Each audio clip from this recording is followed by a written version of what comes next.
నిరూపించుకున్నాడు సమాధిలోంచి లేచి. ఒకవేళ యేసు సమాధిలోనే ఉండి ఉంటే యేసు దేవుని కుమారుడని నిరూపించబడి ఉండేవాడు కాడు. అందుచేత పునరుత్థానం అంటే అర్థం ఏమిటంటే అది ఒక రుజువు, అది నిరూపించబడింది. ఏ విషయంలో నిరూపించబడిందంటే యేసుక్రీస్తు క్రీస్తుని నిరూపించబడింది పునరుత్థానుడై తిరిగి లేచినందున. పేతురు ఇప్పుడు భయపడకుండా బహుధైర్యంతో నిలబడి ఈ విషయాన్ని సాక్ష్యం ఇస్తా యెరూషలేము వీధుల్లో చెప్తున్నాడు, మీరు సిలువ వేశారు, దేవుడు ఆయన్ని క్రీస్తుగా నియమించాడు. కనుక పునరుత్థానము యేసుని ఇప్పుడు ఏం చేసిందంటే క్రీస్తుగా నిరూపించిందని చెప్పండి. ఏమని నిరూపించింది? క్రీస్తుని నిరూపించింది. ఆయన ఈజ్ ద క్రైస్ట్, అభిషక్తుడని దేవుని కుమారుడని నిరూపించబడ్డాడు. దావీదు యొక్క గర్భఫలములోంచి పుట్టినటువంటి సింహాసనానికి వారసుడని నిరూపించబడ్డాడు. మరి పునరుత్థానము ఇంకే విషయాన్ని రుజువు చేసింది చూద్దాం. అపోస్తల కార్యములు 2వ అధ్యాయం 36వ వచనం. ఇంతకు మునుపు చదివిన వచనాన్ని చదువుదాం. ఇప్పుడు మీరు సిలువ వేసిన ఈ యేసుని దేవుడు, ఇక్కడ ఇంకొక మాట ఉంది, దేవుడు ప్రభువుగాను. అందరనండి ఏ విషయంలోనూ దేవుడు ఆయన్ని ఏం చేశాడటండి? ఇంతకు ముందు మనం చెప్పుకున్న మాట ఏమిటంటే దేవుడు ఆయన్ని దేనిగా నియమించాడు? క్రీస్తుగా నియమించాడు. క్రీస్తు అంటే ఇప్పుడు అర్థమైంది మీరు. దేవుడు ఇప్పుడు ఆయన్ని ప్రభువుగా నియమించాడు. Second thing, as a lord, ప్రభు.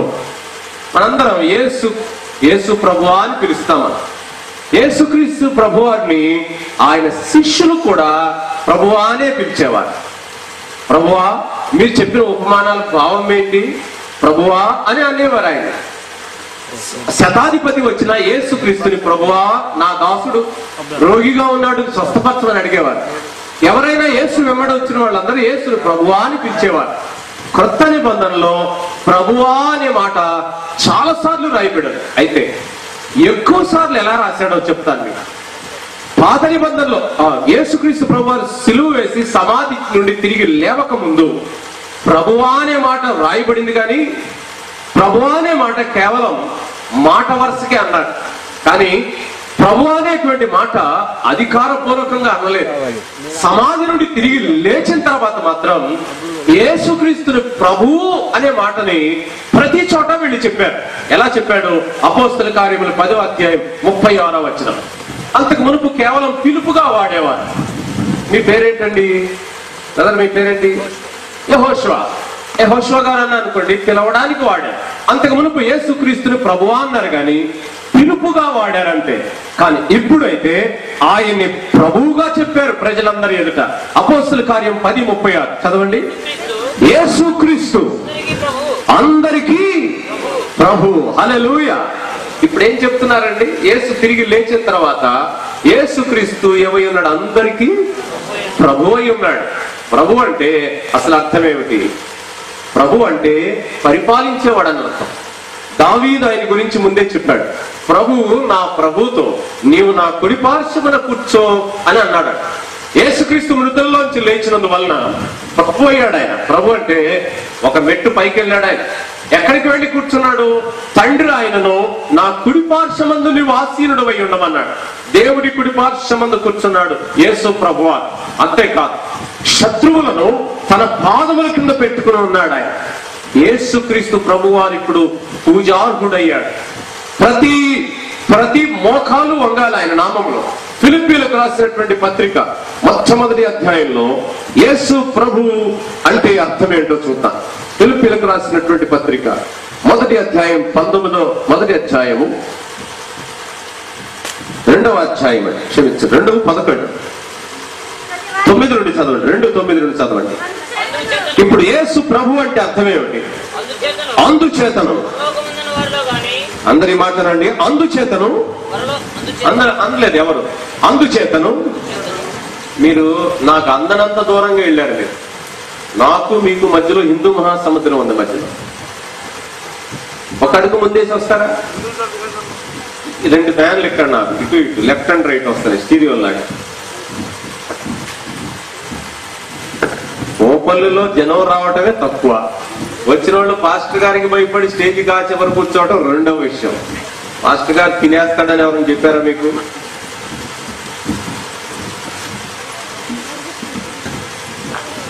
అందరూ పరలోకమందున్న వారిలో గాని, భూమి మీద ఉన్న వారిలో గాని, భూమి క్రింద ఉన్న వారిలో గాని ప్రతివాని మోకాలును యేసు నామమున వంగునట్లు ప్రతివాని నాలుకయు తండ్రి అయిన దేవుని మహిమార్థమై యేసు క్రీస్తు ప్రభు అని. ఇప్పుడు యేసు క్రీస్తు ప్రభు అని ప్రతి నాలుక ఏం చేయాలి? ఒప్పుకోవాలి. హల్లెలూయా. ఒప్పుకోకపోతే ఏం లేదు, రక్షణ లేదు. Confess that Jesus is the lord. ప్రభు అంటే అర్థం అందరికంటే పైన ఉన్నవాడని అర్థం. ప్రభువుగా దేవుడు ఆయన్ని హెచ్చించాడు. దేవుని కుడి పార్శ్వమందు వెళ్ళి కూర్చున్నాడు. మరణాన్ని జయించి తిరిగి లేచాడు ఆయన. సమాధిని, సాతానుని జయించాడు ఆయన. ఇప్పుడు ఎవరికి ప్రభువు? యేసుక్రీస్తు. మీకు ప్రభువే, నాకు ప్రభువే, ఆకాశానికి ప్రభువే, భూమికి ప్రభువే, భూమి కింద ఉన్న వాళ్ళకి ప్రభువే, దేవదూతలకి ప్రభువే, ఈ సృష్టి అంతటికి యేసేమై ఉన్నాడు?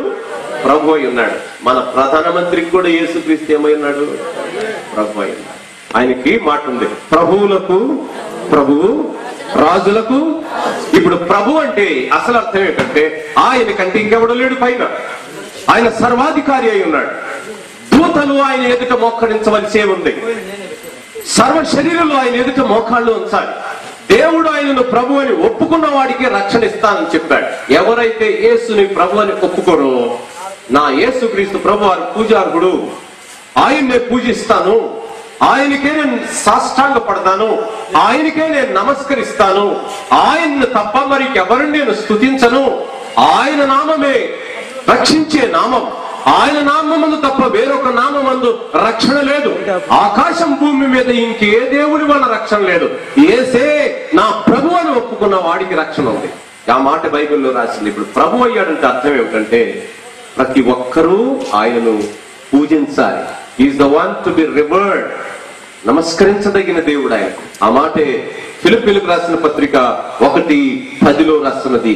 భూమి మీద ఉన్న వారిలో గాని, భూమి కింద ఉన్న వారిలో గాని ప్రతివాని మోకాలు యేసునామమున వంగునట్లును ప్రతివాని నాలుకయు తండ్రి అయిన దేవుని మహిమార్థమై యేసు క్రీస్తు ప్రభు అని ఒప్పుకున్నట్లును దేవుడు ఆయనను, అందరనండి, దేవుడు ఆయనను అధికముగా హెచ్చించి. ఇప్పుడు ప్రభు అంటే ఏంటి? అధికంగా హెచ్చించబడ్డాడు. ఎగ్జాక్ట్. అంతకు ముందు సమాధిలో ఉండుంటే హెచ్చింపు వచ్చేది కాదు. మృతుడైపోయి ఉండుంటే దేవుని కుడి పార్శ్వమునకు ఎక్కుండేవాడు కాదు. యేసు సమాధిలోంచి లేవకపోతే దేవదూతల కంటే పైనామం అయ్యేది కాదు. మోషే కంటే మిక్కిలి శ్రేష్ఠుడయ్యేవాడు కాదు. అహరోను కంటే శ్రేష్ఠుడయ్యేవాడు కాదు. ఇప్పుడున్న భూమి మీద ఉన్న దేవతల దేవుళ్ళందరికంటే ఉన్నతుడైన దేవుడు అని చెప్పుకోవడానికి లేదు. అంచేత యేసు మృతుల్లోంచి లేచాడు కాబట్టి దేవుడు ఆయనను హెచ్చించాడు ప్రభువుగా. అంతకు మునుపు పిలిచాడు ప్రభువుగా, ఇప్పుడు మృతుల్లోంచి లేచాడు గనుక ప్రభువుగా హెచ్చించబడ్డాడు. అంటే ఆయనకి తప్ప ఇంకెవరికి నమస్కారము చేయకూడదు. అందరూ ఆయన్నే నమస్కరించాలి. సర్వ శరీరులు యేసును ఆరాధించాలి, యేసును పూజించాలి. దేవుడు ఆయనను అధికముగా హెచ్చించి ప్రతి నామమునకు పై నామమును ఆయనకు అనుగ్రహించింది. ఇప్పుడు ఈ నామములో ప్రార్థన చేయండి, అద్భుతాలు జరుగుతాయి. ఈ నామములో దేవుణ్ణి వేడుకోండి, అడిగిన ప్రతిదీ దేవుడు ఇస్తాడు. ఈ నామముందు దెయ్యములు వెళ్ళగొట్టండి, దెయ్యములు పారిపోతాయి. ఆ నామములోనే అంత అద్భుతం ఉంది. ఇలాంటి శక్తి వచ్చిందంటే యేసు పునరుత్థానుడై లేచినందునే. అది లేవకపోతే ఆయన క్రీస్తు అయ్యేవాడు కాదు, లేచి ఉండకపోతే ప్రభు అయి ఉండేవారు కాదు. అందుకనే పునరుత్థానము దేవునికి పరీక్ష. యేసుక్రీస్తు సమాధిలోనికి వెళుతున్నాడు అన్నప్పుడే సాతాను చూస్తున్నాడు, ఈయన లేస్తాడా లేవడా. ఈ సమాధి కనుక తెరవబడకపోతే, యేసుక్రీస్తు సమాధిలోనే మిగిలిపోయి ఉండుంటే మన విశ్వాసం వ్యర్థం అన్నాడు. అవును, మా బోధే వ్యర్థం అన్నాడు, మేము ప్రకటించడమే వ్యర్థం అన్నాడు, మీ పాపాలు కూడా క్షమించబడలేదు అన్నాడు. యేసు సమాధిలోంచి లేచుట మనకు అవసరం, దేవునికి అవసరం, యేసు కూడా అవసరం.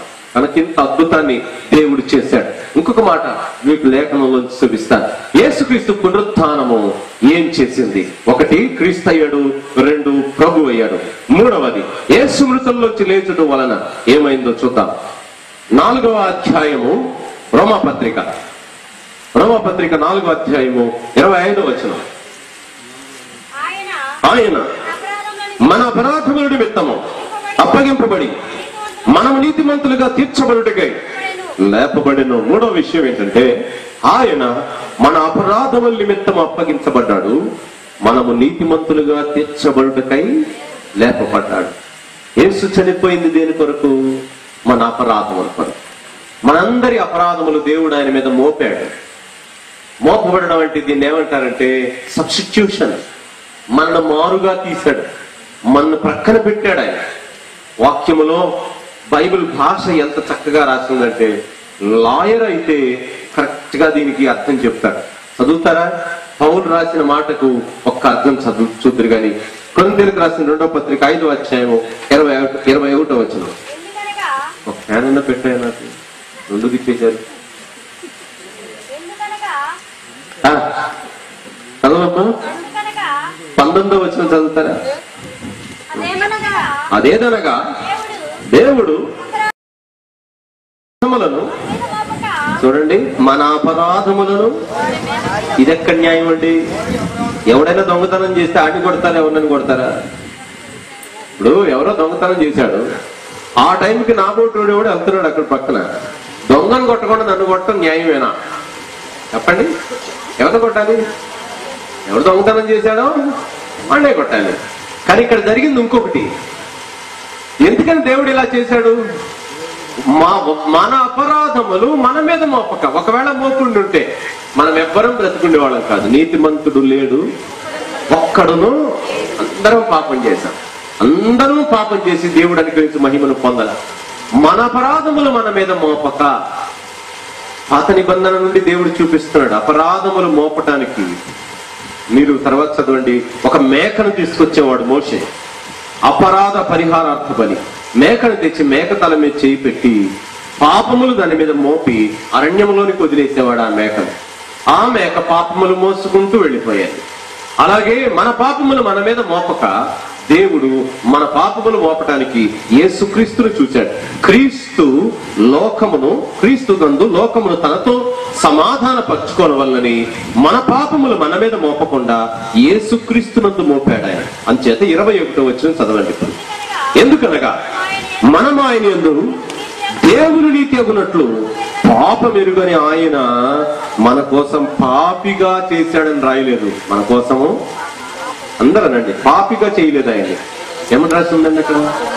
పాపముగా చేశాడు. ఇప్పుడు యేసుక్రీస్తు అంటే అర్థం ఏంటి? ఇప్పుడు శిలువ పైన వేలాడుతున్న యేసుక్రీస్తు ఎవరు? పాపం. ఎవరి పాపం అదంతా? మన పాపమే ఆయన. మన పాపం యొక్క అసలైన రూపం అక్కడ కనపడుతుంది శిలువ పైన. అందుకని మధ్యాహ్నం 12 గంటలకు చీకటి అయిపోయింది. నరకం ఆయన మీదకి దిగి వచ్చింది. నరక వేదన అనుభవిస్తున్నాడు ఆయన. మనందరి పాపం వల్ల వచ్చిన చీకటి ఆయన ఆవరించేసింది.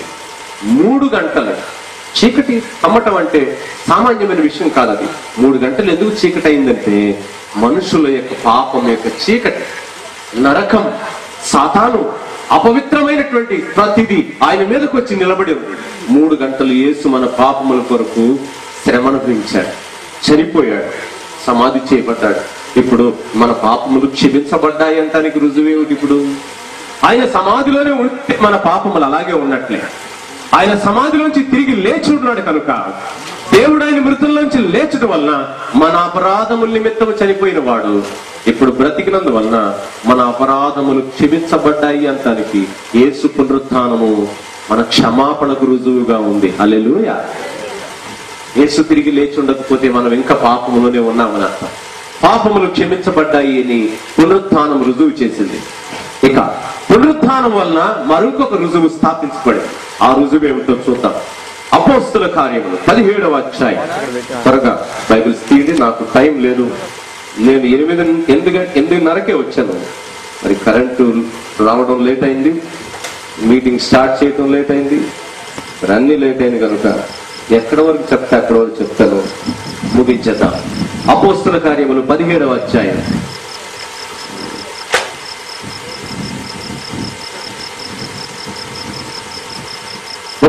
వచ్చిన చదవండి. ఎందుకనగా తాను నియమించిన మనుషుని చేత నీతిని అనుసరించి భూలోకమునకు తీర్పు తీర్చబోయేది ఒక దినమును నిర్ణయించి ఉన్నాడు. అందరు చెప్పండి. ఇప్పుడు మృతులలో నుండి ఆయనను లేపినందున దీన్ని నమ్ముటకు అందరికి ఆధారము కలుగు చేస్తుంది. పునరుత్థానం అందరికి ఆధారం ఇచ్చింది. ఏమిటి ఇచ్చిన ఆధారం అంటే, దేవుడు మనుషులందరికీ తీర్పు తీర్చే ఒక దినాన్ని నిర్ణయించాడు. ఏ డే ఆఫ్ జడ్జిమెంట్. తప్పించుకోలేదు. ఒక్కరోజు తీర్పు ఉంది అందరికి. మన శరీరంలో చేసిన ప్రతి పాపానికి దేవుడు తీర్పు తీరుస్తాడు. ఎవరు తీర్పు తీర్చేది? ఇప్పుడు ఎవరు తీర్పు తీరుస్తాడు మనుషులందరినీ అంటే, మృతులలో నుండి తిరిగి లేపినన్న నా నజరేయుడైన యేసుక్రీస్తును దేవుడు ఒక ఆధారం చూపించాడు. ఆ ఆధారం ఏమిటంటే, మనుషులందరికీ దేవుడు తీర్పు తీర్చే ఒక రోజు ఉంది. ఆ తీర్పు తీర్చబోయే వ్యక్తి ఎవరంటే, మృతుల్లోంచి లేచిన ప్రభు అయిన Yesukristu. He is the judge of all. పునరుత్థానము యేసుక్రీస్తు ప్రజలకు తీర్పు తీర్చుకోవడానికి రుజువు చేస్తున్నది. దేన్నైనా తప్పించుకుంటారేమో, దేవుని తీర్పును తప్పించుకోలేదు.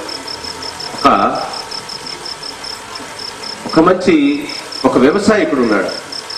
ఆయనకి పండ్ల తోట ఒకటి ఉందంట. ఆ పండ్ల తోటలో అన్ని పండ్లు పండుతాయి, ద్రాక్షలు కూడా పండుతాయి. ఆ పండ్ల తోటకి ఇద్దరిని కావలి వాడిని పెట్టారు. కావలి వాళ్ళు ఎవరంటే, ఒకడు కుంటి అతను, ఇంకొకడు గుడ్డి అతను. ఇద్దరిని కాపలా పెట్టాడు. ఆ వృక్ష తోటకి కాపలా కాయమని పెడితే వాళ్ళు అలా కావలిగా ఉంటున్నారు. పండ్లు బాగా పండినాయి. సీజన్ వచ్చింది, పండ్లు పండిపోయినటువంటి టైం వచ్చింది. పండ్లు బాగా పండుంటే ఈ కుంటి అతను పండ్లు చూశాడు. చూసి గుడ్డి అతనితో అన్నాడట, ఏమనంటే, అయ్యా పండ్లు బాగా పండినాయి, మరి తిందామా అన్నాడు. తింటే గుడ్డి అతను అన్నాడట, పండ్లు బాగా పండి నువ్వు చెప్తే నాకు తెలిసింది, మన ఇద్దరం వెళ్ళి ఎలా తింటావు అన్నాడు. అనంటే గుడ్డి అతను ఒక ఐడియా ఇచ్చాడు. ఐడియా ఏంటంటే, నువ్వు కొంచెం కింద కూర్చున్నాడు. కుంటి అతను గుడ్డివాని యొక్క భుజాల మీద ఎక్కి కూర్చున్నాడట. ఎక్కి కూర్చుని చెప్పాడట, నేను ఎట్టి నడవమంటే అటు నడవ అన్నాడు. చెప్పాడంటే, ఇక్కడ గుంట ఉంది, ఇక్కడ చెట్టు ఉందని చెప్పాడు. అలా వెళ్ళి లోపలికి వెళ్ళి ఆ పండ్లు కోసుకుని తినేశారు ఇద్దరు. భుజాల మీద కుంటి అతను ఉన్నాడు, గుడ్డి అతను కుంటి అతన్ని మోస్తున్నాడు. కుంటి అబ్బాయి చెప్తున్నాడు, దారేటు ఇలా చెప్తున్నాడు. గుడ్డి అతను నడిచాడు. ఇద్దరు వెళ్ళారు, పండ్లు తిని వచ్చారు. తిన్న తర్వాత మరలా ఆ తోట దగ్గరకు వచ్చి దిగిపోయారు. తోటమాలి వచ్చాడు. వచ్చి అడుగుతున్నాడు, ఏమనంటే, అయ్యా పండ్లు ఏమైనాయి అని అడిగాడు. అడిగితే గుడ్డి అతను అన్నాడంట, అయ్యయ్యో ఎంత మాట అన్నారండి, అసలు పండ్లు నాకు కళ్ళుంటే కదా చూడటానికి, నేను పళ్ళు తినటానికి, నాకు పండ్లు ఏమన్నా కనపడతాయా, నేనెక్కడ తింటాను, నన్ను అంటారేంటి అన్నాడు. ఆ తర్వాత కుంటి అతను వైపు తిరిగి అన్నాడు, నువ్వైనా చెప్పు పండ్లు ఏమైనాయి అన్నాడు. అప్పుడు అతను అన్నాడు, అయ్యా ఎంత మాట అన్నారండి, నన్ను నేను చూసే భాగ్యం చూపైతే ఉందగా, నాకు కనీసం లేచి ఒక్క అడుగైనా వేయగలను, నేను ఎక్కడే కూర్చున్నాను ఇన్ని సంవత్సరాల నుండి, ఎప్పుడు వెళ్ళాల తోటలోనికి, నన్ను అంటారేంటి అన్నాడు. అప్పుడు ఈ కథ చెప్తా ఒక రాజుని ఒక దైవజనుడు చెప్తూ అన్నాడట, రాజుగారు ఇప్పుడు మీరే గనక అయితే వీరికి ఎలా శిక్ష ఇస్తారని అడిగాడు. అప్పుడు అతను వెంటనే రాజు ఇలా చెప్పాడట, ఏమనంటే, వాళ్ళిద్దరికి శిక్ష పడాలంటే ఒకే మార్గం ఉంది. అదేమిటి, గుడ్డివాణి భుజముల మీద కుంటివాడిని కూర్చోబెట్టి ఇద్దరిని కలిపి తీర్పు తీర్చాలన్నాడు. ఇద్దరిని తీర్పు తీరిస్తే గాని తప్పు ఇద్దరు కలిసి చేశారు. అక్కడ ప్రియులారా, తీర్పు దినమంది ఎలా ఉంటుందంటే, తప్పించుకోవడానికి వీల్లేదు. కుంటివాడిని నేనని ఇతను తప్పించుకోవాలని చూశాడు, గుడ్డివాడిని నేనని ఇతను తప్పించుకోవాలని చూశాడు. కుంటివాళ్ళు గుడ్డివాళ్ళని సాకులు చెప్పి తప్పించుకోవాలనుకుంటే ఇద్దరిని కలిపి తీర్పు తీర్చాడు అక్కడ. అంటే తీర్పు దినమందు ఏ మనుషుడు తప్పించుకోవడానికి అవకాశము లేదు. ప్రభు అన్నాడు, శరీరాన్ని చంపేవానికి మీరు భయపడరు. దేన్ని? శరీరాన్ని చంపుతాడు, రెండవది ఆత్మను కూడా చంపేస్తాడు ఆయన. కుంటివాడు గుడ్డివాడు అంటే శరీరం ఆత్మ. యేసుక్రీస్తు తీర్పు తీరుస్తాడు. ఎన్ని పాపాలు చేశాము, ఎన్ని అతిక్రమాలు చేశాము, యేసుక్రీస్తు ప్రభువు రెండవ రాకలో తీర్పు తీర్చడానికి నజరేయుడైన యేసు వస్తున్నాడు. ఆయన గోధుమలను గురుగులను వేరు చేస్తాడు. ఆయన మంచి వాటిని చెడ్డ వాటిని వేరు చేస్తాడు. యేసుక్రీస్తు పునరుత్థానుడై లేచినందున ఇప్పుడు మనకు ఇంకొక రుజువు ఉంది. ఆ రుజువు ఏమిటంటే యేసుక్రీస్తు అందరికీ తీర్పు తీర్చువాడు. 4 విషయాలు ఇప్పుడు మీకు నేను చెప్పాను. 1, యేసు ఏమై ఉన్నాడు? క్రీస్తు. 2, యేసు ప్రభువై ఉన్నాడు. ఇప్పుడు యేసు పునరుత్థానుడై లేచినందువలన మన పాపములు ఏమై ఉన్నాయి? క్షమించబడి ఉన్నాయి. ఇప్పుడు 4, యేసు మృతులలోంచి లేచినందువలన ఒక ఆధారం దొరికింది. ఆ ఆధారం ఏమిటంటే మనుషులందరినీ తీర్పు తీర్చబోయేవాడు ప్రభు అయిన యేసుక్రీస్తే. ఆయనే తీర్పు తీరుస్తాడు. యేసు మృతులలోంచి లేచి ఉన్నందువలన వచ్చిన మరొక ఆశీర్వాదమే. ఆఖరి మాట చెప్పి నేను ముగిస్తాను. రోమీలకు రాసినటువంటి పత్రిక, రోమాపత్రిక 8వ అధ్యాయం, రోమాపత్రిక 8వ అధ్యాయం 34వ వచనం. ఇన్ని కార్యాలు ఉన్నాయి కనుకనే యేసు తిరిగి లేవలసి వచ్చింది. 8:34. శిక్ష విధించువాడెవడు? చనిపోయిన క్రీస్తేసే.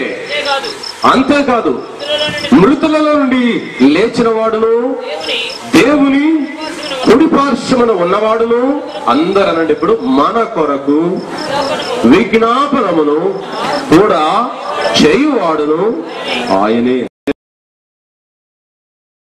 మనకు ఇంకొక ఆశీర్వాదం. మృతులలోంచి లేచిన వాడు ఇప్పుడు దేవుని కుడి పార్శ్వమందు నిలబడి మన కొరకు ఏం చేస్తున్నాడు? ఆయన విజ్ఞాపన చేస్తున్నాడు. మనం ప్రార్థన చేసుకోవడం మనకు రాదు. మనం ప్రార్థించమంటే అసలు ప్రార్థించడమే కొంతమందికి అలవాటు లేదు. కొందరు ప్రార్థనే చేయరు. అసలు తమ అవసరతలు కష్టాలు ఏదన్నా వస్తే ప్రార్థన చేస్తారు. ఎంతో మంది ఉన్నారు కానీ ఎవరు తెల్లవారుజాము లేచి ప్రార్థన చేసేవాళ్ళు 100కి 10 మంది ఉంటారు. 100కి 1 ఉంటాడో 2 ఉంటాడో ఉదయం లేచి ప్రార్థన చేసేవాడు. ఉదయకాలంలో లేచి దేవుని సన్నిధిలో మన పిల్లల కొరకు మొరపెట్టుకోవడం కూడా కొంతమందికి ఆయాసంగానే ఉంటుంది. అయితే అన్ని పనులు చూసుకోవడానికి తీరుకు ఉంది కానీ ప్రార్థించుకోవడానికి తీరుబడి లేదు. మనం ఎంత ప్రార్థన చేసినా మన ప్రార్థన కంటే మన కొరకు ప్రార్థన చేసే యేసుక్రీస్తున్నాడు. అక్కడ మనందరి పక్షంగా నిలబడ్డాడు ఆయన. హల్లెలూయా. మనందరి కొరకు ఆయన ఏం చేస్తున్నాడు? విజ్ఞాపన చేస్తున్నాడు.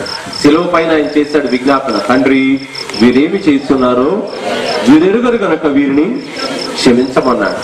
యెషయా ప్రవక్త చెప్పాడు అతడు అనేకుల కొరకు విజ్ఞాపన చేస్తాడని 53వ అధ్యాయంలో చెప్పాడు. ఆ ప్రకారమే యేసుక్రీస్తు ప్రభువారు ఇప్పుడు దేవుని కుడి పార్శ్వమందుండి మన కొరకు విజ్ఞాపన చేస్తున్నాడు. 5 మాటలు మీకు చెప్పాను. 5 మాటలు మీ మనస్సులో పెట్టుకుని ఈ కారణాల చేత యేసు పునరుత్థానుడై తిరిగి లేచాడు. ఆయన లేచుట వలన మనకి ఇన్ని ఆశీర్వాదాలు వచ్చినాయి. మన కొరకు విజ్ఞాపన చేయవాడు ఇప్పుడు ఉన్నాడు. నా కొరకు మొరపెట్టేవాళ్ళు ఎవరు లేరా? నన్ను విడిపించేవాడు ఎవరు లేరా? సహాయం చేసేవాడు ఎవరు లేరా అని మనం దిగులు పడాల్సిన పని లేదు. సమయమైన అసమయమైన ఏ సమయమైనా దేవుని కరుణాపీఠం దగ్గరికి వెళ్ళొచ్చు. ఎప్పుడూ సిద్ధంగానే ఉన్నాడు. మనకు ఒక ప్రధాన యాజకుడు ఉన్నాడు. ఆ ప్రధాన యాజకుడు ఆయన పేరు యేసుక్రీస్తు. యాజకుడు ఎప్పుడు కూడా దేవాలయంలోని పరిచర్య చేసినట్లే యేసుక్రీస్తు ప్రభువారు దేవుని ఆలయంలో నిలబడి ఉన్నాడు. ఆయన తన యొద్దకు వచ్చు వారికి ఎప్పుడూ సహాయం చేయడానికి యేసు సిద్ధంగా ఉన్నాడని హెబ్రీ పత్రికలో రాస్తున్నది. మన ప్రధాన యాజకుడు మన వలె అన్ని విషయంలో శోధించబడ్డాడు కనుకనే ఆయన మనకు సహాయం చేయడానికి సిద్ధంగా ఉన్నాడు.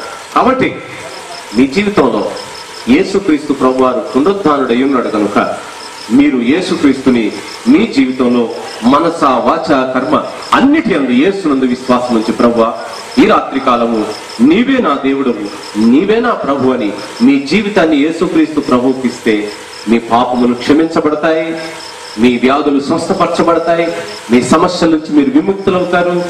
మీరు ఎన్నో దినాలుగా కనిపెట్టినటువంటి మీ జీవిత శ్రమలు శోధనలంటిని యేసుక్రీస్తు పునరుత్థానుడై మీ యొక్క ప్రతి ఒక్క బాధ నుండి ఆయన విడిపిస్తాడు. ప్రార్థన చేసుకుందాం. తల వంచండి, ప్రార్థన చేసుకుందాం. కృపగల తండ్రి, మీ వందనాలు. ఈ రాత్రి పునరుత్థాన బలము, పునరుత్థాన రుజువు మాతో మీరు మాట్లాడి మీరు రుజువు పరుచుకున్నందుకు స్తోత్రాలు చెల్లిస్తున్నాం. విన్న వాక్యం బట్టి మీ బిడ్డలను ఆశీర్వదించండి. ఈ మాటలు ఈ కోపల్లి గ్రామంలో అద్భుతములు చేయమని ప్రార్థన చేస్తున్నాం. హృదయాలలో ఫలింప చేయండి. యేసుక్రీస్తు నామమును బట్టి ప్రార్థన చేస్తున్నాము తండ్రి. ఆమేన్.